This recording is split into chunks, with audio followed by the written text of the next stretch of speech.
इतना dark side था तो भाई यू चूज एचआर फील्ड। पहला ही बॉल आपने बाउंसर मार दिया है, तो अभी मैं कोशिश करता हूँ आपके बाउंसर पे छक्का मारने की।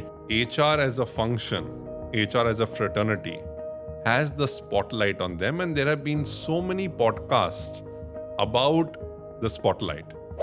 I wanted your podcast HR ABCD to be slightly different. वो डार्क साइड वो होता है जो लोग देखते नहीं है। लोग परछाई नहीं देखते, लोग सामने देखते हैं स्क्रीन पे क्या दिख रहा है। हम लोग रोज इतने रिज्यूमे देखते हैं ना, तो उसमें रिज्यूमे में गैप्स आते हैं। गर्ल्स के, लेडीज़ के गैप्स के रीज़न बहुत सारे हैं, बॉयज़ के भी मतलब जेंट्स के गैप्स आते हैं। और हम लोग का लेट से एचआर का मेंटेलिटी क्या होता है, अगर रिज्यूमे में गैप है, पहली बात तो गैप होना ही नहीं चाहिए, ऐसा हम लोग को लगता है। देखिए कोई 100% नहीं होता है ना, गैप तो कभी भी हो सकता है, 6 मंथ्स का, 1 ईयर का। छुपाया वही जाता है जो ढूंढा जाता है। You will hide only those aspects that people come searching for. So if I don't ask you that, you will not hide it. I think it is very important that we should stop getting into questions that don't determine success of a candidate. आप क्या family plan करेंगे?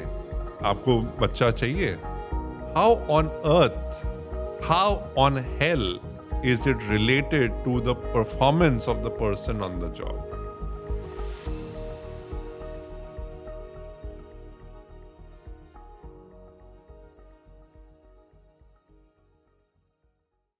Hello HRs, welcome to HR ABCD by the HR for the HR. आज हमारे साथ है काफ़ी vibrant personality mister Sahil Nair ji, economic times world leader, HR 40/40 business world, 4 times TEDx speaker, जिनका 20 years का मार्केट में एक्सपीरियंस है एंड जिन्होंने काफ़ी मल्टीनेशनल कंपनीज की HR पॉलिसी डिज़ाइन की है।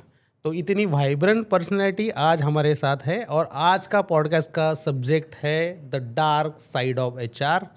हम लोग काफ़ी अच्छे से इसको एक्सप्लोर करेंगे साहिल नायर जी के साथ। तो दोस्तों, ये पॉडकास्ट मेरी रिक्वेस्ट है आखिर तक देखिए, ताकि आपका HR को देखने का जो पर्सपेक्टिव है वो चेंज होने वाला है लास्ट तक। अच्छा, जैसे डॉक्टर लगाते हैं, तो मेरा रिक्वेस्ट है, हम लोग HR कम्युनिटी ने, हम लोग कहीं पे भी जाए, आपका फेसबुक हो, लिंक्डइन हो, कहीं पे भी, मेरा ये रिक्वेस्ट है और मेरा ये पर्सनल बिलीव है, हम लोग अपना नाम का स्टार्ट मिस्टर से नहीं करेंगे, HR से ही करेंगे। तो welcome HR Sahil Nair ji on our channel HR ABCD। Thank you so much Sudhir ji, आपने एक नया ही कॉइन कर दिया। डॉक्टर को DR मिलता है, HR को HR मिलेगा। But I am so lucky, अगर आप मेरा नाम और मेरा सरनेम देखें, मेरे नाम साहिल SAHIL, उसमें H है, और मेरे सरनेम में नायर NAYAR, उसमें R है, तो मेरे नाम में ही सर HR है। दोस्तों, ये एपिसोड काफ़ी इंटरेस्टिंग होने वाला है और मेरी रिक्वेस्ट है, साहिल जी जैसे वाइब्रेंट HR लीडर अगर हमारे चैनल के लिए टाइम स्पेंड कर रहे हैं यहाँ पे आके हमारे HR कम्युनिटी को इनलाइटन करने के लिए, तो आपको जिनको HR में करियर बनाना है या करियर लैडर जिनको चढ़ना है, कोई भी हम लोग के पॉडकास्ट का अगर सुन रहा है, वो HR एग्जीक्यूटिव है, DGM HR है, डिप्टी मैनेजर है, HR मैनेजर है, सीनियर मैनेजर है, तो आपको आपका टाइम स्पेंड करना पड़ेगा इसको सुनने के लिए। क्या है ना, हमारा चैनल का जो कंटेंट है वो काफ़ी नीच मार्केट है HR फंक्शंस के लिए। तो मेरा सबसे रिक्वेस्ट है, जितना आप शेयर कर सकते हैं ये पॉडकास्ट हो HR कम्युनिटी के लिए, और हाँ, कोई अलग प्रोफेशन में भी है तो वो भी इसको सुन सकता है, क्योंकि उसका पाला आगे जाके HR से कभी ना कभी तो पढ़ने ही वाला है। तो आपको अगर HR से बात करना सीखना है तो आप भी इसमें पॉडकास्ट में ज़रूर देखिए, आखिर तक देखिए। अगर आपके कुछ व्यूज़ है, आपके कुछ रिकमेंडेशंस है, अगर आपको कुछ क्वेश्चंस पूछना है, वो भी आप पॉडकास्ट में कमेंट में लिख दीजिए। हमारी टीम या साहिल जी भी वहाँ पे उसके आंसर्स करने की कोशिश करेंगे। Thank you HRs। चलो हम लोग बात करते हैं मिस्टर साहिल नायर जी से, सॉरी HR साहिल नायर जी से। अरे वाह वाह वाह, क्या बात है, थैंक यू सर। मेरे को लगता है आजकल का ज़माना बहुत इंटेलिजेंट है, वो ये वीडियो को ऑलरेडी 1.5x पे देख रहे होंगे, मगर जब हम असली सवाल करेंगे और जब हम डार्क साइड पे जाएंगे, मैं सबसे रिक्वेस्ट करूंगा कि या तो रिवाइंड करें या वापस 1x पे जाएं, क्योंकि कभी कभी ना जोर का झटका धीरे से लगता है. And I am a very firm believer of the fact that anybody who starting something, जब कोई इंसान कोई चीज़ शुरू करता है तो तब आप उनको सपोर्ट करें, वो बहुत अच्छी चीज़ है. एक बार कोई सक्सेसफुल हो जाता है तब आप जुड़ जाएं, तो आप जुड़ रहे हैं क्योंकि वो सक्सेसफुल है. बट जब कोई कोई चीज़ स्टार्ट करते हैं, मेरे को बहुत अच्छा लगता है जुड़ना. तो thank you so much for the invitation. Second, जब हम स्कूल में थे, हम कॉलेज में थे, हमारे मन में कितने सारे सवाल होते थे कि एचआर लें, मार्केटिंग लें, फाइनेंस लें. और तब इतने ज़्यादा मेंटर्स नहीं होते थे. मैक्सिमम आप टीचर के पास चले जाते थे, या घर में कोई कंपनी में काम करता है तो आप उनसे पूछ लेते थे कि is this a good profession, should I pursue it. But आपके पॉडकास्ट के माध्यम से I think so many people and so many generations of students will have access to the A, B, C, and D of HR. And I think it's a great opportunity. I also think कि ये जो हमने आज topic choose करा है, the dark side of HR, एक कहानी है इसके पीछे. जब मैं कॉलेज में था तो बहुत लोगों ने मुझे कहा था कि साहिल, HR प्रोफेशन में मत जाना, क्योंकि HR में सिर्फ लड़कियां होती हैं. HR में मत जाना, क्योंकि अगर आपको कुछ समझ में नहीं आए तो आप HR में जाइए, क्योंकि HR में कुछ होता ही नहीं है. HR में लोग रंगोली बनाते हैं, HR में लोग इवेंट ऑर्गेनाइज करते हैं. HR तो जो मैनेजमेंट बोलता है वो ही करते हैं, तो उसमें कुछ ज़्यादा काम वाम होता नहीं है. अगर आपको नंबर समझ में नहीं आए तो आप फाइनेंस में नहीं जा सकते. अगर आप मार्केटिंग नहीं कर सकते तो आप सेल्स नहीं कर सकते. तो अगर आपको कुछ भी नहीं आता है, आप HR में चले जाइए. It's like a classic case of saying, if you didn't get the marks for science, you choose commerce. If you didn't get the marks for commerce, you choose arts. But we've seen many people who've actually taken arts and have won Nobel Prizes. So the way you actually rank or choose a specialization basis the marks, to my mind, is a very wrong subject. अभी हम इसको इस तरीके से देखते हैं, ये topic है क्या. As I said, HR के बारे में इतनी सारी चीजें कही गई हैं, but today you and I together will uncover what is the dark side of HR. Thank you Sahil ji. तो अभी हमारा टॉपिक ही डार्क साइड HR है, तो पहला ही क्वेश्चन से मैं आपको पूछना चाहूँगा कि अगर इतना डार्क साइड था तो why you choose HR field. Brilliant. I think आप सीधा एकदम आपने पहला बॉल ही एकदम क्या कहते हैं, बुल क्या ice breaking. Ice breaking. I think नहीं, पहला ही बॉल आपने बाउंसर मार दिया है, तो अभी मैं कोशिश करता हूँ आपके बाउंसर पे छक्का मारने की. See when we look at dark side of HR, इसमें हम थोड़ा सा हम साइंस पे दौड़ देंगे. जब आप चल रहे हो और आपके चेहरे पे लाइट पड़ती है तो आपके पीछे एक शैडो बनता है. करेक्ट. आप सारे लोग देख लीजिए, right, when you are walking on the road, sunlight is falling on you in the evening or any time, you'll see a shadow. But if there is light falling from behind you, you will see a silhouette. Correct? और यही होता है dark side. जब spotlight आपके ऊपर आती है तो आप अच्छे लगते हो. अभी हम स्टूडियो में बैठे हैं, इतने अच्छे लाइट्स हैं, होपफुली हम तो कुछ ज़्यादा ही हैंडसम लग रहे हैं, जो इतने हैं नहीं मगर लग रहे हैं. But that is the effect of light. And many people, when they get on stage, when they go for an award, when they go on stardom, they're always under the spotlight. Similarly, HR as a function, HR as a fraternity, has the spotlight on them, and there have been so many podcasts about the spotlight. I wanted your podcast, HR ABCD, to be slightly different. And therefore, I suggested, let us talk about the dark side. वो dark side वो होता है जो लोग देखते नहीं है. लोग परछाई नहीं देखते, लोग सामने देखते हैं स्क्रीन पे क्या दिख रहा है. When we are driving, we mostly focus on the windscreen. Yeah, at best, sometimes side mirrors. But it is very important to also look at the rear view mirror. Right? Why this topic? जो आपने पूछा.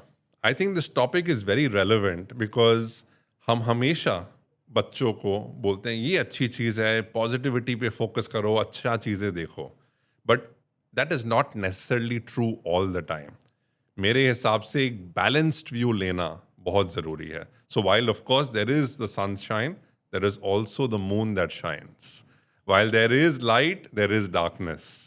And therefore, today we will talk about not all the fancy things that HR does, but also aspects that people need to know about HR to take an informed decision.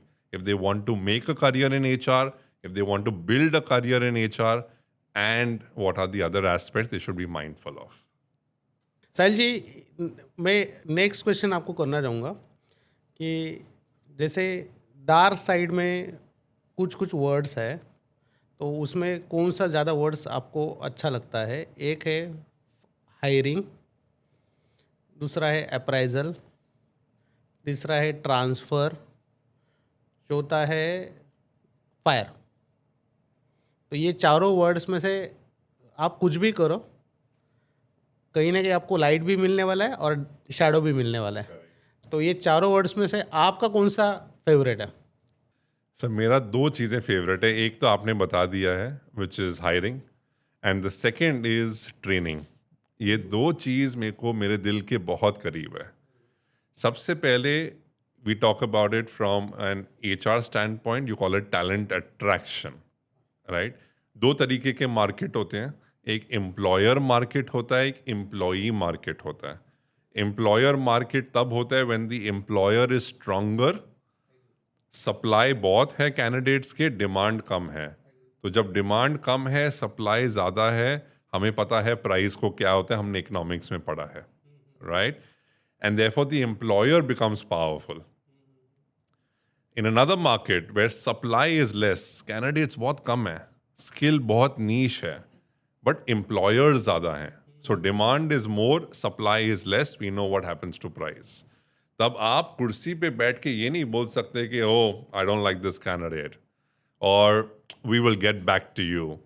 और favourite word, सबसे favourite word या बहुत hiring managers ऐसे भी बोलते हैं यार ये कैंडिडेट को मिल के ना मजा नहीं आया. सर, ये विल गेट बैक टू, ये जो वर्ड है ना, आपने लाइफ में कितनी बार बोला होगा? अरे सर मैंने कम से कम 100 बार ये बोला होगा. अच्छा, ये पर्पसली अगर उसको अवॉइड करना है तो और कुछ वर्ड्स है जो हम लोग बोल सकते हैं कैंडिडेट को, जिनको हम लोग को लेना ही नहीं है. हाँ. हम लोग को तो इंटरव्यू में मालूम होगा, इसको तो हम लोग को हायर करना नहीं है, Correct. लेकिन हम लोग को उसको चॉकलेट रैपिंग करना है. अच्छा, कैंडिडेट को भी मालूम है Correct. Will get back to, मतलब कभी होगा नहीं उसमें कुछ आगे.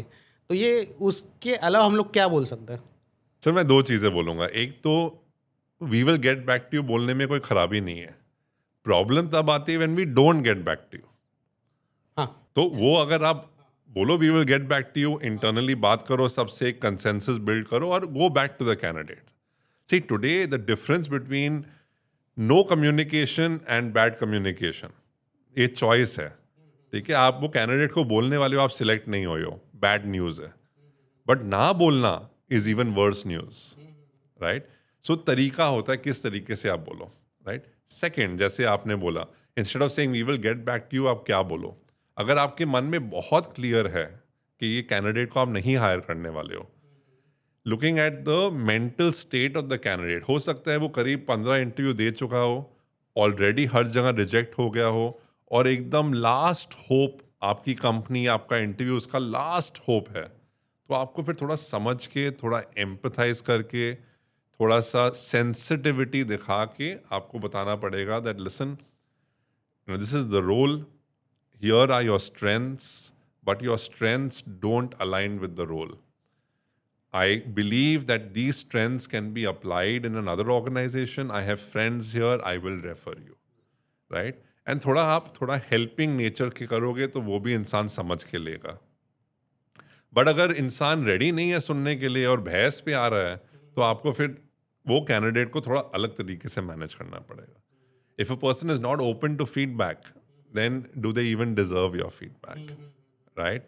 सो different kinds of people, but I think transparency and honesty is very very important in any candidate experience as compared to ghosting. क्योंकि आजकल जो कल्चर हो गया है, इतना घोस्टिंग का कल्चर हो गया है. एक तरफ से सिचुएशनशिप हो रहा है, एक तरफ से घोस्टिंग हो रहा है. right? So I think that is very important, and communicating is very important. Thank you Sahil ji. जैसे दोस्तों साहिल जी ने जो बोला है कि एचआर फील्ड में आपका एक स्टैंडर्ड प्रैक्टिस होना चाहिए कि कोई भी गर्ल और boy candidate job seeker aspirant आपके पास से इंटरव्यू दे के जाता है तो इट्स योर मॉरल रिस्पॉन्सिबिलिटी कि आप उसको क्लोज एंडेड करो। क्लोज एंडेड करो उसका मतलब क्या होता है कि because of this reason we are not hiring you. और अगर आप में ये 2-3 स्किल्स की कमी है, you prepare that skill within a month 2 or 3 and you can come back to us at that time। अगर हमारे पास जॉब अवेलेबल है तो we will think for you again। तो this is your moral responsibility. जो HR ABCD के हमारे दर्शक है या जो फॉलोअर्स है या जो सुन रहे हैं, तो HR फील्ड में जिसको करियर करना है इट्स योर मॉरल रिस्पॉन्सिबिलिटी। जो भी बंदा आपके पास आके जा रहा है तो वो इंटरव्यू में सिलेक्ट क्यों नहीं हुआ है उसके आप उसको रीजंस दो, या आपके जो उसमें एक्सपीरियंस है उसको गाइड करो। बाबा आप इस इंटरव्यू में इस वजह से फेल हुए हैं, लेकिन अगर आप कहीं दूसरी कंपनी में जाओगे तो वहाँ पे आप ऐसा प्रिपरेशन करो या ऐसा प्रेजेंटेशन करो उस वो करने से आपके हायरिंग के चांसेस बढ़ जाएंगे। एंड गॉड ने हम लोग को HR फील्ड में इसलिए डाला है, यू कैन गाइड पीपल। सी एक ये फ्रेज सबको मालूम है, फिर भी साहिल जी के सामने मैं बोलना चाहूँगा।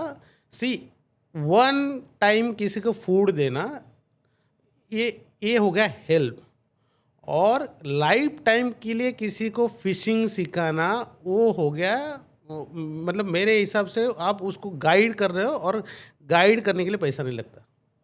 गाइड करने के लिए पैसा नहीं लगता, गाइड करने के लिए जो आपके एक्सपीरियंस है, जैसे साहिल जी 20 ईयर्स एक्सपीरियंस है, जो एक्सपीरियंस से जो सीखा है उन्होंने स्कूल में भी नहीं सीखा है, कॉलेज में भी नहीं सीखा है। एक्सपीरियंस जो सीखा है वो हम लोग को गाइड कर रहे हैं। साहिल जी बढ़ते हैं हमारे नेक्स्ट क्वेश्चन की तरफ।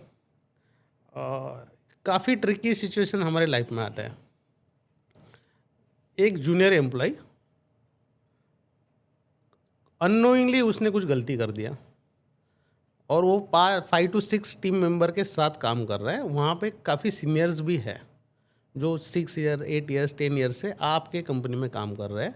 उनके टीम में एक जूनियर एम्प्लॉय आया, अननोइंगली उसने कुछ गलती कर दिया और वो सीनियर्स को मालूम भी नहीं है, और वो केस आपके सामने आता है कि सर ये हम लोग ने लिया है 2-3 मंथ्स बैक, लेकिन we think he will not fit, और कल्चर फिट नहीं है, और व्हाट स्किल फिट नहीं है, ऐसा कुछ कंप्लेंट लगाते। हम लोग ने उसको 2 महीने पहले ही हायर किया है।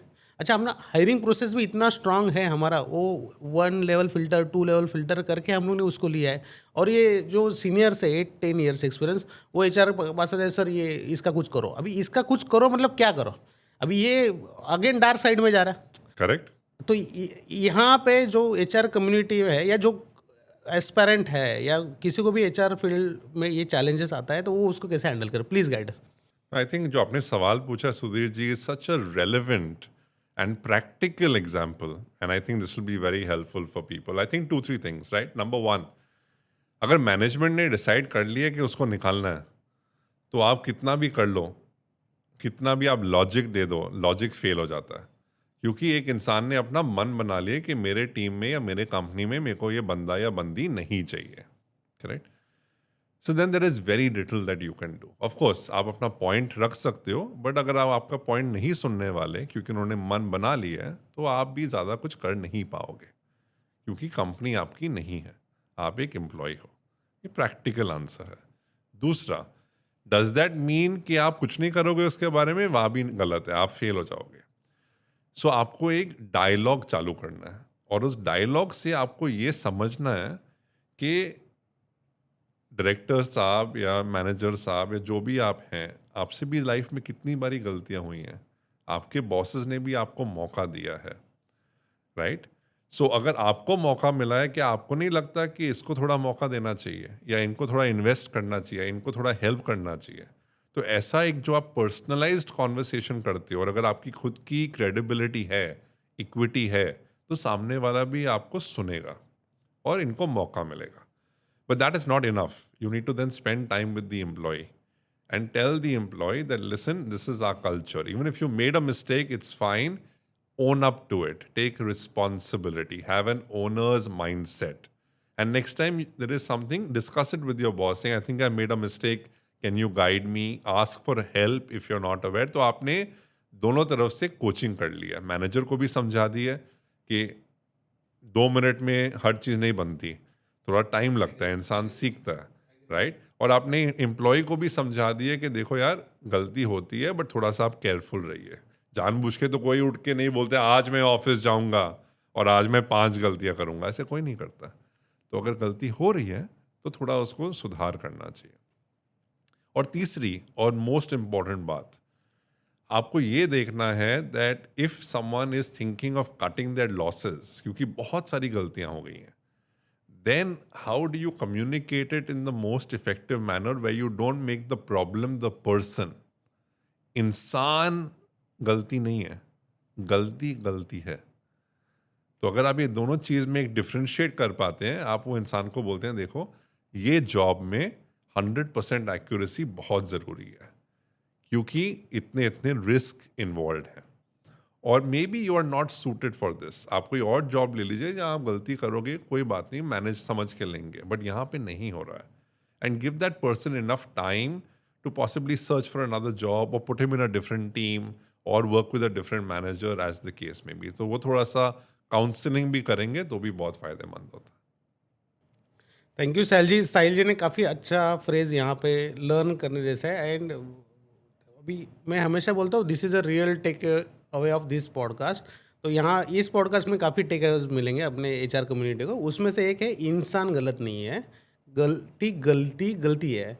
तो उसमें एक फ्रेज़ होता है कि कोई भी इंसान गलत नहीं होता है, या उसका टाइम गलत होता है, या उसका मेंटेलिटी गलत होता है. जैसे हम लोग हर दिन तो सेम नहीं होता है. मंडे सेम नहीं होगा आपका, ट्यूसडे सेम नहीं होगा, फ्राइडे में आपका अलग मूड है, फ्राइडे नाइट को अलग मूड है, मंडे मॉर्निंग को अलग मूड है. तो अच्छा क्या है, टाइम लैप्स में इतना फास्ट मतलब चेंजेस हो रहे हैं.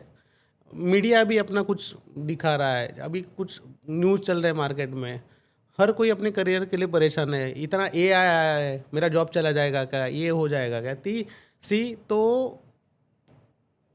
अगर किसी से गलती हुआ है तो उस गलती के पीछे बैकग्राउंड में उसके माइंड में कुछ अलग चल रहा है, या उसको कुछ फैमिली टेंशन है, या कुछ रास्ते पे ऑफिस आते हैं तो उसको कुछ हुआ है, ये समझना भी HR का ही काम है. Because I think firing anyone is most easy task, but hiring a suitable candidate, और सर ने जैसे बोला उनका फेवरेट है ट्रेनिंग सूटेबल कैंडिडेट, एंड उसको ज़्यादा टाइम उसको कंपनी के साथ रखना. This is the most difficult task for HR people, if you agree with me. Absolutely. Sahil ji, और एक डार के बारे में मैं पूछना चाहूँगा. सी क्या होता है अगर जूनियर लेवल पे HR काम कर रहे हैं किसी सीनियर HR के साथ, because they both are employee, correct. तो ये दोनों एक दूसरे को समझ रहे हैं. And of course career ladder HR जब भी चढ़ते हैं, let's say 10 years 15 years after their experience, somehow आप मैनेजमेंट के साथ काम करना शुरू करते हैं.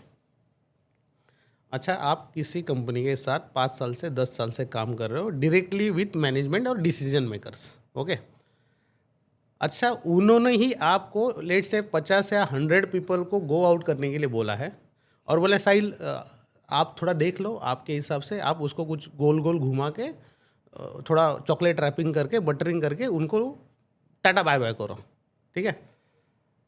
और मैं भगवान से ये प्रार्थना करूँगा किसी भी फील्ड में किसी के साथ भी ये नहीं होना चाहिए, लेकिन there is a word call mid career blues.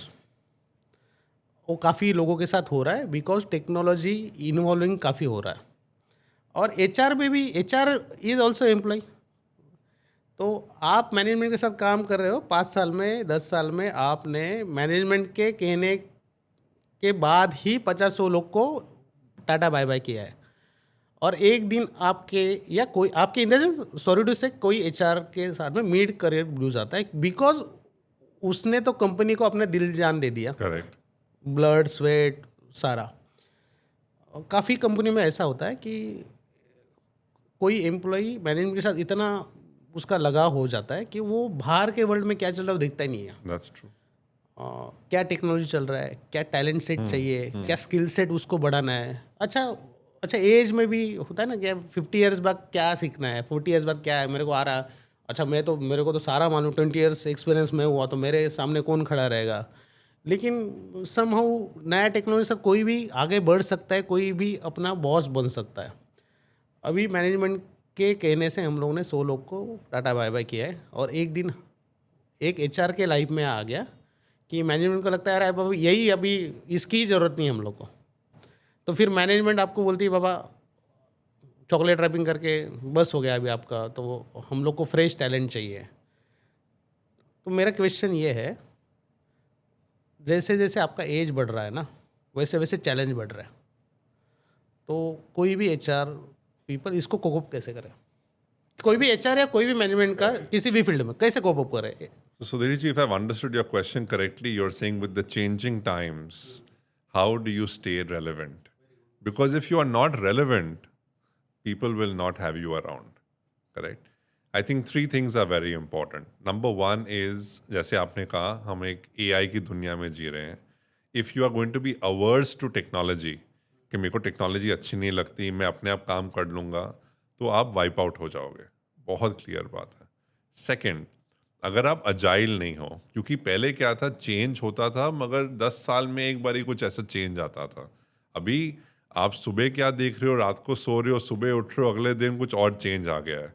इतना the speed of change is very fast. तो अगर आप वो स्पीड के साथ आगे नहीं बढ़ पा रहे हो तो आपको डेफिनेटली तकलीफ होगी, बिकॉज यू विल थिंक यार अभी तो ये चीज़ आई है, मैं समझने की कोशिश कर रहा हूँ, अडेप्ट होने की कोशिश कर रहा हूँ, कल एक और चीज़ आ गई है. So agility is very important. And third, there is no time.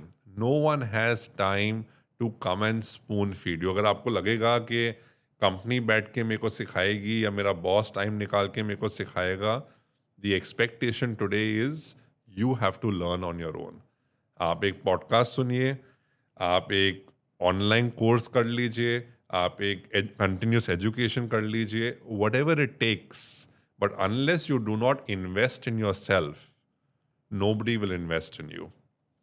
And I very, very clearly remember this, that, you know, many a times we find it very, very easy to saying कि यार मैंने अपने लिए iPhone ले लिया, मैंने ये कर लिया, मैंने किसी को गिफ्ट कर दिया. But when was the last time you invested in learning for your own self? And ये चीज़ों में मैं देखता हूँ कि लोग बहुत कंजूसी करते हैं. You know, when was the last time you signed up for a course that helped you improve your on-the-job performance? When was the last time you paid money and attended a conference to network with people that actually make a difference? So I think it is very important that we should also invest in our own growth, in our own learning. Very good. Sahil ji ने जो कहा है कि आप podcast देखिए, podcast में invest कीजिए। तो दोस्तों क्या होता है ना, कोई भी टीचर है या कोई भी इन्फ्लुएंसर है या कोई भी गाइड है जो मतलब हिंदी में कहावत है कि कोई टीचर या कोई मतलब उसको पानी तक लेके जा सकता, पानी पिला तो नहीं सकता है ना। Correct. तो पानी तो आपको खुद से हाथ से ही पीना पड़ेगा। और साहिल जी ने कहा कोई पॉडकास्ट देखो, कोई देखने से अच्छा आप HR बाइट्स देखो और HR ABCD देखो। यहाँ पे ही आपको कहीं और जाने की ज़रूरत नहीं पड़नी चाहिए। ऐसा स्ट्रेंथ गॉड हम लोग को दे और ऐसे ही गेस्ट हम लोग को मिलते रहे। साहिल जी, और आगे मैं इसमें पूछना चाहूँगा, जैसे हम लोग रोज़ इतने रिज्यूमे देखते हैं ना, तो उसमें रिज्यूमे में गैप्स आते हैं। गर्ल्स के, लेडीज़ के गैप्स के रीज़न बहुत सारे हैं, बॉयज़ के भी मतलब जेंट्स के गैप्स आते हैं। और हम लोग का लेट से HR का मेंटेलिटी क्या होता है, अगर रिज्यूमे में गैप है तो पहली बात तो गैप होना ही नहीं चाहिए, ऐसा हम लोग को लगता है। देखिए कोई 100% नहीं होता है ना, गैप तो कभी भी हो सकता है, 6 मंथ्स का, 1 ईयर का। तो अगर कोई HR जो जॉब ढूंढ रहा है मार्केट में, 5 ईयर्स एक्सपीरियंस है, समहाउ मैनेजमेंट ने उनको लेट गो कर दिया एंड वो जॉब ढूंढ रहे हैं, अच्छा उसके ही रिज्यूमे में 1 साल का गैप आ गया HR के ही, तो फिर वो उसको ओवरकम कैसे करे, वो खुद को प्रेजेंट कैसे करे ताकि नेक्स्ट कंपनी उनको हायर करे। करेक्ट सर, ये चीज़ में ना मैं कहूँगा गलती दोनों तरफ है। अगर मैं आपसे सवाल पूछूंगा तो आप वो गैप कवर करने की कोशिश करोगे, क्योंकि आपको पता है कि यार ये तो सवाल पूछेगा कि ये 1 साल क्या किया आपने। तो मैं दिखाऊंगा कि नहीं, मैंने कोई कोर्स कर लिया, या मैंने अपना कुछ का खुद का कंसल्टेंसी चालू कर लिया, या मैं फ्रेंड के साथ काम कर रहा था, या मेरे घर में कोई बीमार था तो मैं उनका ध्यान रख रहा यूजुअल था। आंसर्स। Usual answers. बट अगर मैं वो सवाल आपसे पूछने ही नहीं वाला तो आप उसको कवर ही नहीं करोगे। छुपाया वही जाता है जो ढूंढा जाता है। You will hide only those aspects that people come searching for. So if I don't ask you that, you will not hide it. I think it is very important that we should stop getting into questions that don't determine success of a candidate. Very good, very good, very good. और ये बहुत important बात है। बहुत बार मैंने देखा है interviewers एक कैंडिडेट, लेडी कैंडिडेट को पूछते हैं कि आप कब सोच रहे हैं शादी करने की? आप क्या फैमिली प्लान करेंगे?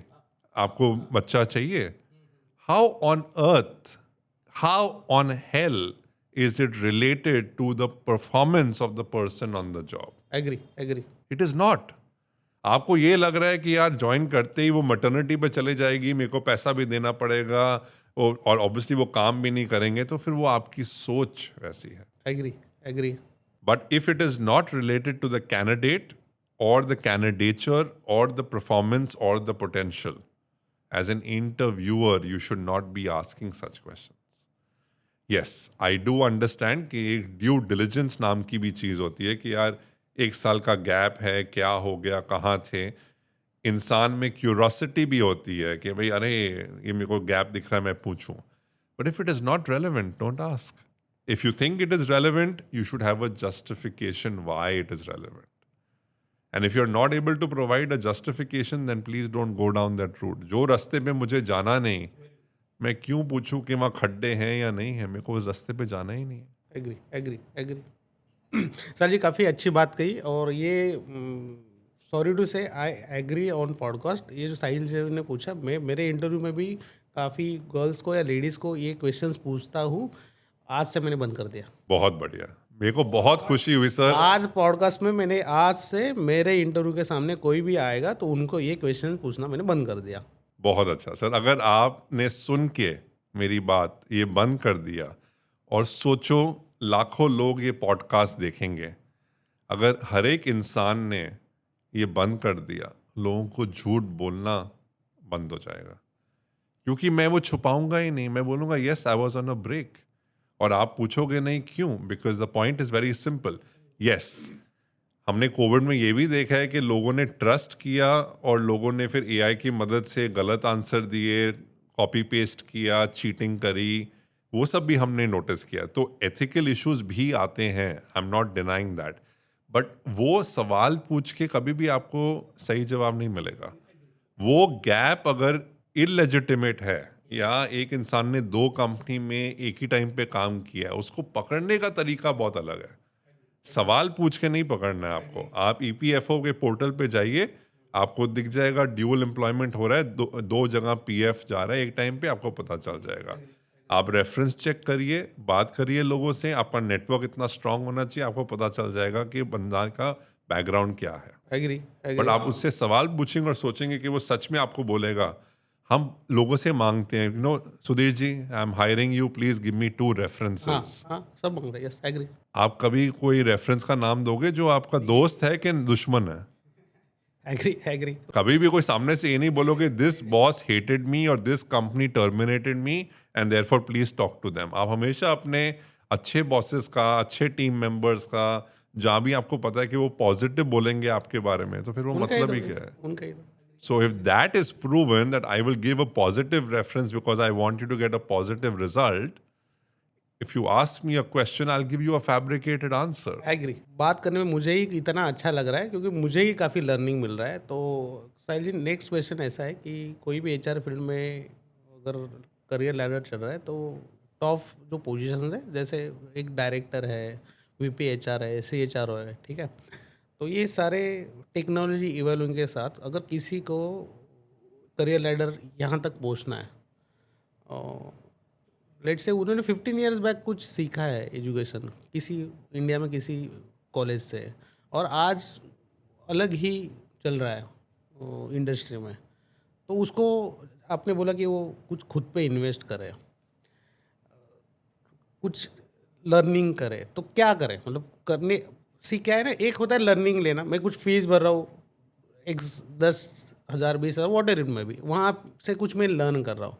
अभी सिखाने वाला तो वो अपने हिसाब से सिखाएगा, लेकिन अगर किसी को सच में वीपी डायरेक्टर CHRO ये लेवल तक जाना है, तो उसमें क्या की पॉइंट्स होने ही चाहिए, तभी वो जा सकता है, otherwise it is impossible. Beautiful. ये सवाल मैं सोच रहा था कि आप मेरे से पूछो, क्योंकि ये बहुत ज़रूरी है लोगों के लिए। सर, जो हम डिग्री पाते हैं 20 साल पहले, 5 साल पहले, जब भी, वो बहुत ज़रूरी होता है, क्योंकि वो एक वीज़ा होता है कि आप कंपनी में ज्वाइन कर सकें वो डिग्री के माध्यम से। उसके बाद ऑन द जॉब जो आप सीखते हैं वो बहुत ज़रूरी है। मैंने बहुत लोगों को देखा है कि मैं ये रूरल एरिया में नहीं जाऊंगा, या मैं लेट नहीं काम करूंगा। I am not saying work late, I am not saying go to hinterland, but what I am saying is work on different projects, get different exposure. मैंने बहुत बार देखे HR में भी लोग टैलेंट एक्विजिशन कर रहे हैं, 20 साल से टैलेंट एक्विजिशन ही कर रहे हैं।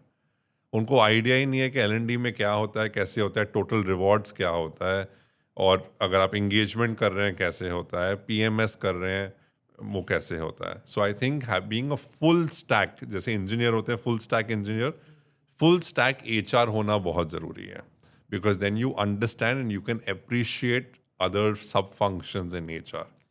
And third and most important, maybe आपको ये आंसर अच्छा नहीं लगे, मगर ये डार्क साइड का आंसर है, बॉस मैनेजमेंट बहुत ज़रूरी है। आज तक मैंने कोई कॉलेज नहीं देखा जिसने एक कोर्स लॉन्च किया हो how to manage your boss, क्योंकि आपके पास बेस्ट डिग्री हो सकता है, हार्वर्ड से आपके पास डिग्री है, ठीक है, आप ऑन द जॉब बहुत कॉम्पिटेंट है, बहुत टैलेंटेड है, आपको अपना सब्जेक्ट बहुत अच्छे से आता है, बट अगर आप बॉस के साथ केमिस्ट्री नहीं बना पाए तो हर चीज़ में आपको दिक्कत आएगी ही आएगी।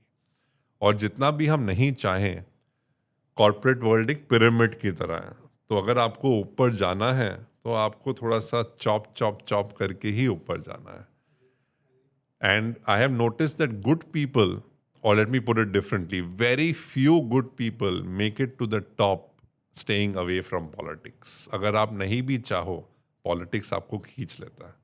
तो अगर आप पॉलिटिक्स मैनेजमेंट और बॉस मैनेजमेंट नहीं सीखे, तो जो आप कह रहे थे थोड़ी देर पहले, mid life, blue life, mid crisis, वो सब आके आपको तंग करेगा, और फिर आप बाद में बोल दोगे कि मेरा राहु ऐसा है, रेट्रोग्रेड चल रहा है, केतु चल रहा है, राहु चल रहा है, 7.5 चल रही है, वो अच्छा हम राहुल सब। सर, इतना स्ट्रांग चल रहा है। हाँ जी। One fine day I wake up and I suddenly saw your airfare goes almost 40 to 50% higher. Correct. तो राहुल चल रहा है कि नहीं चल रहा है, इसका मैं उसके कॉन्फ्लिक्ट में नहीं जाऊंगा। हाँ। लेकिन ये मैं अभी, आपने डार्क साइड का नाम, मतलब हम लोग का पॉडकास्ट का सब्जेक्ट है बेस्ट टू बेस्ट कंपनी, जिनका ऑलमोस्ट XYZ% स्टेक है वो पर्टिकुलर एरिया में, वो सडनली गवर्नमेंट पॉलिसी की वजह से उनको कुछ चैलेंजेस आते हैं। और मैं मतलब भगवान से प्रार्थना करो ऐसा किसी भी कंपनी के साथ मत नहीं होना चाहिए। अभी यहाँ पे ना डार्क साइड HR का काफ़ी क्रिटिकल है कि आपने इतने एम्प्लॉय हायर किए 5 साल मेहनत करके, कुछ गवर्नमेंट का पॉलिसी चेंज हुआ है, अभी आपको रिटेन भी करना है, मैनेजमेंट को समझाना भी, नहीं नहीं इनको रिटेन करना है करके, मैनेजमेंट बोलते हैं अरे पॉलिसी चेंज हुआ है तो इनका क्या करें। ऐसे काफ़ी सारे आउट ऑफ बॉक्स क्वेश्चंस हमारे साथ आते हैं जो हम लोग ने कॉलेज में पढ़े भी नहीं है, जब करियर में हमारे साथ हुए भी नहीं है, या हम लोग जिसको फॉलो करते हैं, जिनको गुरु मानते हैं, उनके भी लाइफ में नहीं हुआ है। करेक्ट। तो इसको मतलब कैसे हैंडल करें हम लोग? सर, सबसे पहले तो एज आपने एकदम करेक्टली कहा, not everybody knows everything, and therefore अगर आपको कोई चीज़ नहीं पता है, आप पहली बार इनकाउंटर करते हैं, मेरा सजेशन हमेशा ये रहेगा, बहुत सिंपल सजेशन है, आस्क फॉर हेल्प।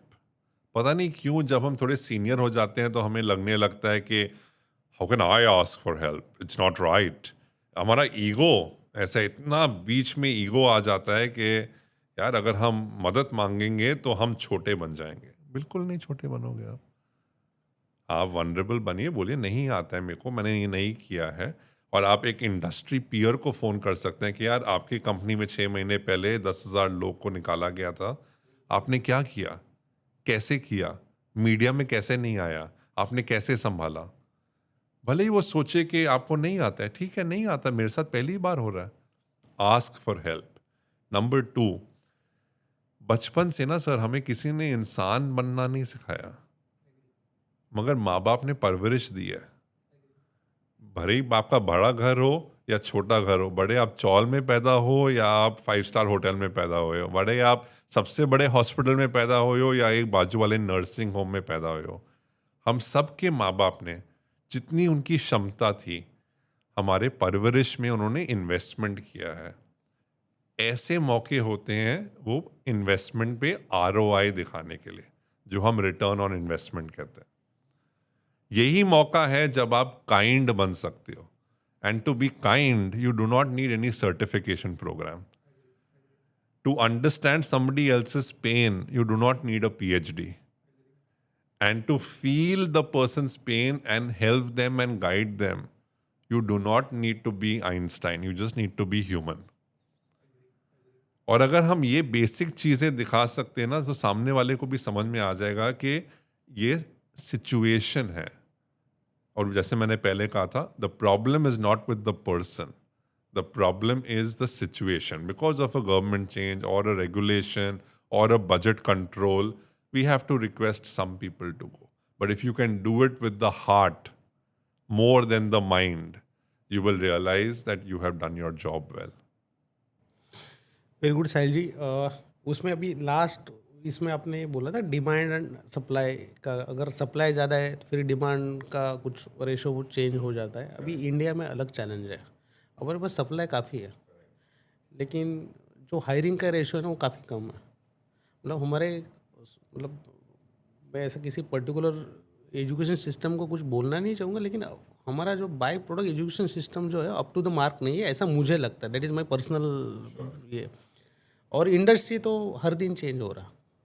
अभी जो भी कुछ फीस भर के 3 साल 4 साल में ग्रेजुएट हो रहा है, पोस्ट ग्रेजुएट हो रहा है, वो जब भी इंडस्ट्री में आ रहा है उसको वो मतलब इंडस्ट्री से कोप अप ही नहीं कर पा रहा है। और हमारे सामने भी बहुत यंग फ्रेशर्स आते हैं, हम लोग को मालूम है इसको कैसे लेके चले। हम लोग 100 आउट ऑफ 1%, 2% ओनली हायर करने के मतलब स्टेटस के हैं। तो ये चैलेंज में यहाँ पे सप्लाई काफ़ी है सर, अच्छा डिमांड भी है, कोई गैप नहीं है, ये अलग ही गैप है। तो अच्छा बीच में फंस गया HR, क्योंकि उसका ड्यूटी है कि वो CHRO बने, डायरेक्टर बने और VP HR बने। एट द एंड मैनेजमेंट उसको एक ही क्वेश्चन है या उसके केयर में एक ही है कि बाबा हमारे पास अगर 100 ओपनिंग्स है तो पूरे महीने में या क्वार्टरली या ईयरली कितने फुलफिल हुआ है। ये क्वेश्चन तो कभी HR के लाइफ में नहीं जाएगा ना। आप डायरेक्टर बनो कुछ भी बनो कि बाबा इतना हायरिंग का चैलेंज है तो आप क्या कर रहे हो। तो ये हमेशा आपको इंटैक्ट होना पड़ेगा। फिर ये सप्लाई इतना है और हम लोग उसको ले नहीं सकते, ये अलग ही क्वेश्चन आपके सामने है। वो बोलते हैं ना यक्ष प्रश्न या कुछ ये, तो इसमें क्या करे HR, मतलब बेचारा तो नहीं कहूँगा, लेकिन जो फंस गया है बीच में वो कहाँ कैसे उसको। नहीं, आपका सवाल बहुत ही महत्वपूर्ण है और इसमें एक जवाब नहीं है क्योंकि ये कॉम्प्लिकेटेड है। सबसे पहले I agree with you that there is a lot of supply, but the supply is like water everywhere but not a drop to drink. अगर आप HR से बात करेंगे तो HR कहेंगे यार मेरे को तो लोग मिल ही नहीं रहे। अगर आप स्टूडेंट से बात करेंगे तो कहेंगे मैं हर जगह अप्लाई कर रहा हूँ, कोई कंपनी बुला नहीं रही है।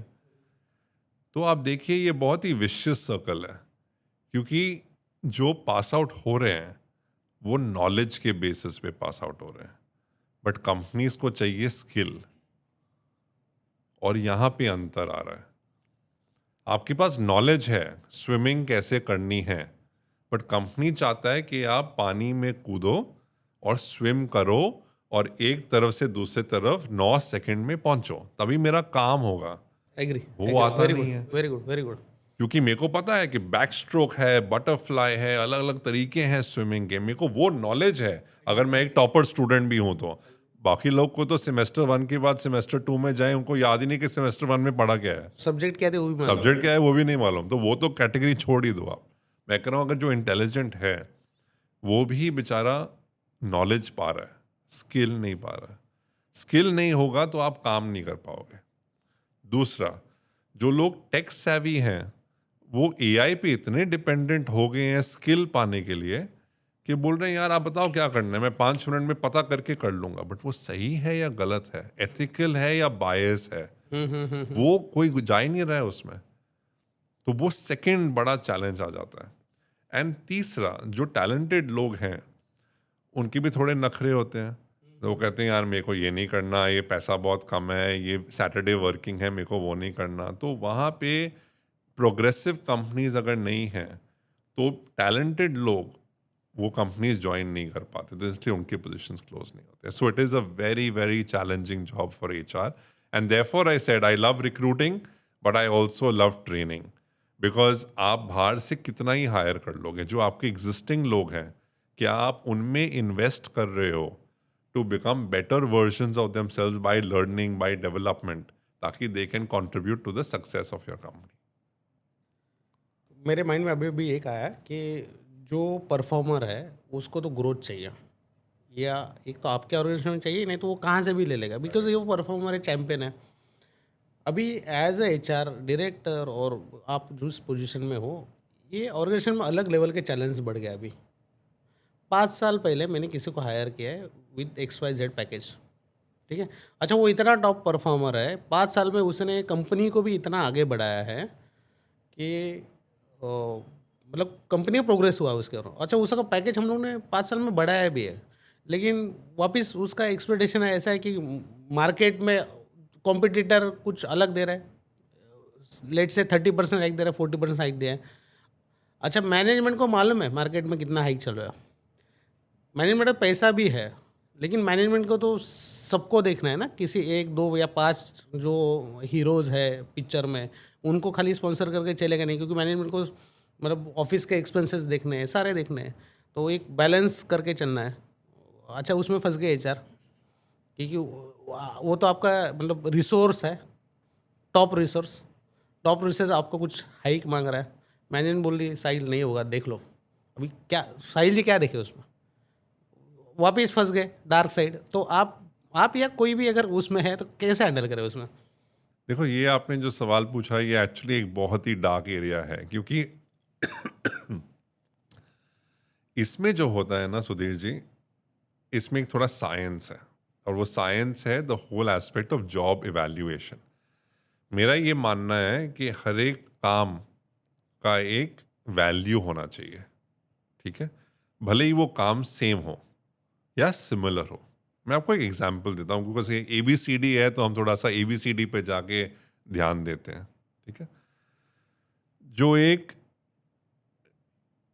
रिक्शा चलाता है वो भी आपको पॉइंट A से पॉइंट B लेके आ रहा है, जो बाइक चला रहा है वो भी आपको पॉइंट A से पॉइंट B लेके जा रहा है, जो आपको एक AC कैब में लेके जा रहा है वो भी पॉइंट A से पॉइंट B लेके जा रहा है, जो ट्रेन चला रहा है वो भी पॉइंट A से पॉइंट B लेके जा रहा है, जो एक शिप चला रहा है वो भी पॉइंट A से पॉइंट B लेकर जा रहा है, और जो एक फ्लाइट चला रहा है वो भी पॉइंट A से पॉइंट B लेकर जा रहा है, करेक्ट।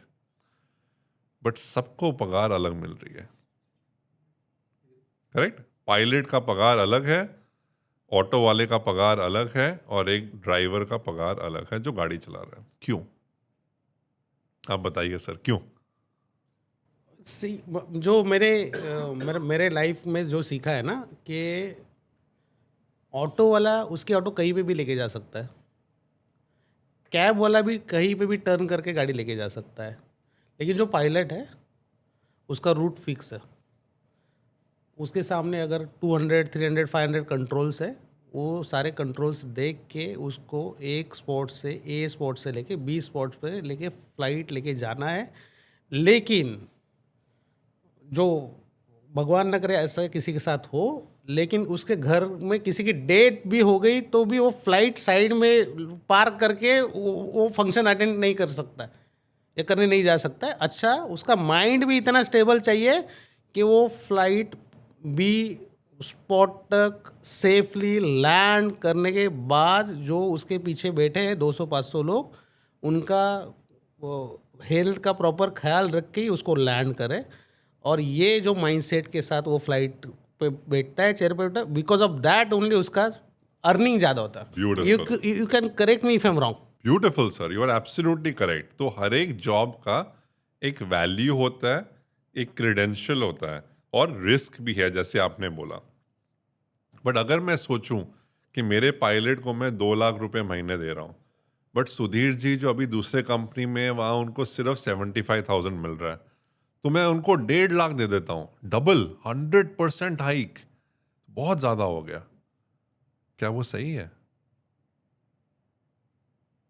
जैसे ही सुधीर जी ज्वाइन करेंगे, उनको पता चल जाएगा कि बाकी सब पायलट्स को 2 लाख रुपए मिल रहा है, तो क्या होगा उनके मोटिवेशन को? कैसे सोचेंगे वो? मैंने 50,000 रुपए तो बचा लिए, बट उसका रिस्क क्या है वो 50,000 रुपए का? और जैसे ही हम मैच्योर होते हैं अपने लीडरशिप जर्नी में, हम इमिजिएटली आके ये नहीं बोलेंगे एचआर से, देखो आपने मेरे को 50,000 कम दिया, बट हम वो 50,000 को सोचेंगे अपने मन में कि मैं इस कंपनी का ना 5 लाख 50 लाख का घाटा करवा के जाऊंगा।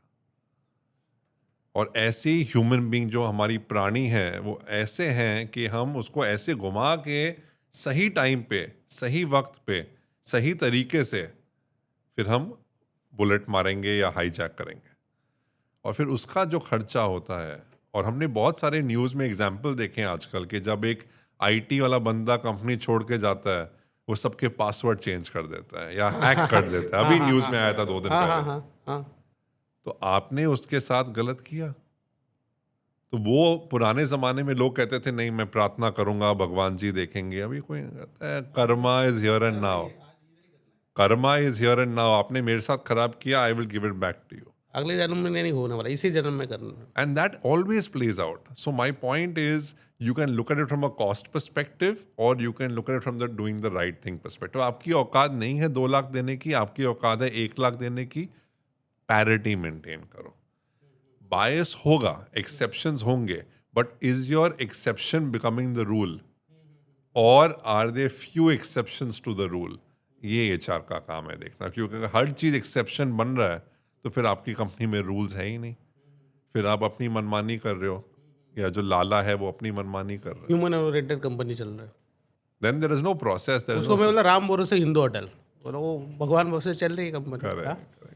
सर ये जो आपने बोला ना कि 1.5 लाख में हायर किया, 2 लाख में हायर कर सकते थे, 50,000 बचा लिए, तो ये मैं हमेशा देखता हूँ एचआर के सामने ये चैलेंज आता है कि मार्केट का इन्फ्लेमेशन जो हो रहा है उसका XYZ 12% पे हो रहा है ईयरली, ठीक है। और आप सर्वे भी करो, मैनेजमेंट एचआर को बोलती है कि 8% के ऊपर किसका हाइक नहीं जाएगा। अभी यहाँ पर बेचारा ही बोलना पड़ेगा ना मुझे, बेचारा एचआर क्या करे इसमें। अभी अच्छा कोई लाला कंपनी है तो वहाँ पे समझ सकते हैं, लेकिन आपके सामने सब CXO भी हैंडल करना है। CXO को तो मार्केट मालूम है ना क्या चल रहा है क्या नहीं है। अच्छा वही CXO ने आपको 20-30% प्रॉफिट दिया है और मैनेजमेंट बोले नहीं इनका 8% हाइक करो, तो छोड़ के जाएंगे। हाँ, तो ये मैनेजमेंट को ये अच्छा वो छोड़ के जाएंगे तो हायर किसको करना है? बाकी लोग को, जिनको हम 15% हाइक पे लाएंगे। हाँ, तो ये मैनेजमेंट को नहीं समझता है सर। तो ये कौन समझाएगा उनको? उनको सब समझता है, बट जब तक वो कहते हैं ना कि जब तक आप कुत्ता आपको काटेगा नहीं, आपको लगता है कुत्ता सिर्फ भौंक रहा है। हाँ। कुत्ते को काटने दो। मेरा पहले मैं कहता था नहीं बचाओ, बताओ उनको ये डेंजरस कुत्ता है, कोई सुनता नहीं है। उनको लगता है ये कुत्ता सिर्फ भौंकेगा। कुत्ता जब काटेगा और आप बाद में मार्केट में जाओगे हायर करने को, आपको नहीं मिलेगा वो कॉम्पेंसेशन पे CEO या CXO, फिर आप और पैसे दे के लाओगे, फिर उसके और नखरे होंगे, वो और डैमेज करेगा और टाइम खाएगा, सिस्टम को नहीं समझेगा, 10 साल कंपनी पीछे जाएगी। करेक्ट। तो ये रियल कोई लोग ठोकर खा के ही सीखते हैं। अच्छा ये क्या है ना, यहाँ पे दुख क्यों होता है ना, सबको सब मालूम होता है, करेक्ट, लेकिन वो होता है ना कि दूसरों के कंधे पे नहीं सर, वो यहाँ ये मुहावरा बहुत काम आएगा, एड़ा बन के पेड़ा खाना। हाँ हाँ हाँ। ऐसा होता है। तो क्या बोला, मतलब मुझे मालूम नहीं, ये डिसीजन ऊपर से आया। हाँ, और बहुत सारे एचआर भी बहुत स्मार्ट है, हाँ हाँ बोलते हैं यार मैं तो बेचारा मैं एम्प्लॉय हूँ, जो मैनेजमेंट ने बोला मैं वो कर रहा हूँ। And I believe HR should have a spine. हाँ। रीढ़ की हड्डी होती है ना, उसके वजह से आप सीधे खड़े रहते हो ना, बता आप तो जानवर बन जाते हैं। एग्री तो एग्री जानवर और इंसान में फर्क क्या है? एग्री। फर्क यही है कि ये दो जानवर के भी चार हैं, हमारे भी चार हैं, बट ये दो ऊपर हैं, नीचे नहीं है। रीढ़ की हड्डी सीधी होनी चाहिए। कहना सब ठीक है, मैं भी समझता हूँ, लेकिन जो अभी जिसको हाइक नहीं मिल रही है या जो छोड़ के जा रहा है, पर्दे के पीछे कौन है, who is behind the wall, सबको मालूम है। लेकिन कर तो आप रहे हो ना मेरे साथ। आप समझ रहे हैं ना, मेरे फुल एंड फाइनल कौन ले रहा है? आप ही ले रहे हो। ये बाबा आओ, तुझे सब एसेट दिया क्या, लैपटॉप सबमिट किया क्या, फुल एंड फाइनल तो मतलब वो जो कर्मा किसके सर पे जा रहा है? सर बात बहुत सिंपल है, और ये आप एकदम एक कंट्रोवर्शियल चीज पे टच कर रहे हैं, मगर जरूरी है इसके बारे में बात करना। There is a difference between the message and the messenger. Agree. Correct? Many times HR is only the messenger. वो डाकिया है, वो आका आपके घर पे डाक दे रहा है, ना उसने डाक लिखा है ना उसने भिजवाया है, भिजवा कोई और रहा है, Agree. वो सिर्फ डिलीवर कर रहा है। But the question is, are they the right people to deliver? Are they delivering the right thing? And are they convinced? Because नहीं है तो फिर एचआर तो पेपर पुशर हो जाएगा ना। Agree. मैनेजमेंट में लिख के दे दिया, सुधीर को 10% दो, इसको 5% दो, इसको 2% दो। अगर आप बैठ के वो सवाल ही नहीं करने वाले, डिस्कस नहीं करने वाले, उसके कॉन्सिक्वेंसेस नहीं बताने वाले, उसका इम्पैक्ट क्या होगा कंपनी पे कुछ नहीं करने वाले, और जी हजूरी करने वाले हो, तो फिर आप पेपर पुशर बन गए। Agree. चॉइस आपकी है। एचआर आपको यहाँ से काफ़ी सीखने जैसा है कि एचआर का रोल काफ़ी ज़्यादा इम्पोर्टेंट होता है किसी भी ऑर्गेनाइजेशन में, किसी कंपनी में, कि उसको हायरिंग भी करना है, उसको अप्राइजल्स भी करना है, और सब स्टेक होल्डर्स को साथ में लेके सबके कंसर्न समझ के सबका सोल्यूशन निकालना है। तो आप साहिल जी जो हम लोग को गाइड कर रहे हैं, तो मतलब मैं जो फील्ड में एचआर फील्ड को जिस तरीके से देख रहा था आज तक, तो मेरा नज़रिया उस ऑलमोस्ट 180% 360 डिग्री चेंज हो गया, मेरा खुद का नज़रिया। तो जो एस्पायरेंट्स है, तो अभी जो कॉलेज में अभी किसी ने एडमिशन ले लिया है BMS HR MBA HR को, और आपका पॉडकास्ट सुन के वो थोड़ा डर भी जाएगा कि बाबा इतना आगे कौन झंझट पाले, तो फिर उसको क्या, मतलब उसको क्या बोलेगी अगर आपको ये करना है तो ही इस फील्ड में आओ। जैसे साहिल जी ने बोला कि जैसे हमारा पॉडकास्ट का स्लोगन है bye the HR for the HR, तो साहिल जी का जो मतलब टेक अवे है कि आप ह्यूमन हो, आप में फीलिंग्स है, डिग्निटी है, और जो भगवान ने आपको माइंड दिया है, आपके अंदर रीढ़ की हड्डी भी है। तो अगर आपको लोगों के साथ काम करना, लोगों के साथ गिव एंड टेक करना, उनको रिस्पेक्ट करना, उनको डांटना, उनको समझाना, उनको ग्रो करना, ये सारी चीज़ें अगर आपको अच्छी लगती है, तो मुझे ऐसा लगता है तो ही एचआर फील्ड आपका है। नहीं तो आज ही आप कॉलेज छोड़ दो, मैं ऐसा कहना चाहूँगा, अगर आपको अच्छी नहीं लगती है तो। नहीं तो क्या होता है ना, लोग चॉकलेट रैपिंग देखते हैं, MBA इन HR ये वो, तो दूसरों को देख के ही खुद मतलब, और अच्छे दूसरे को कॉपी करके आप करियर नहीं बना सकते ना। तो साहिल जी प्लीज़ मेरा एक ये सजेशन है कि आप थोड़ा HR कम्युनिटी में जो नए फ्रेशर्स हैं ना, उनको गाइड करेंगे कि आपको ये लेवल तक जाना है, VP HR डायरेक्टर, तो बाबा आज से ही आप शुरू करो। आई थिंक मोस्ट इम्पॉर्टेंट बात ये है that if you can be happy by seeing someone else's happiness, then choose HR. HR is not the most high paying job. HR is not the most popular job. HR is not the job that will be a mover and shaker. But yet, HR is about the heart.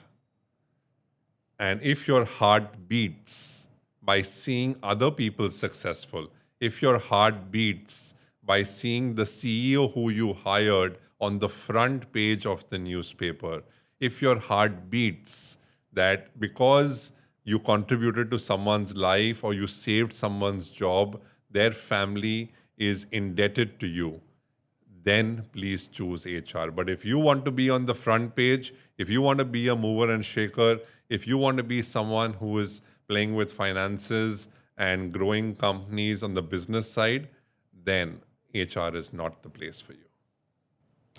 साहिल जी ने जो कहा है कि HR जैसे आप किसी को higher कर रहे हैं, काफ़ी लोगों साहिल जी ने में ऑलमोस्ट 10,000 पीपल को हायर किया होगा, मोर देन दैट, तो आप लोगों के दिल में भी रहोगे.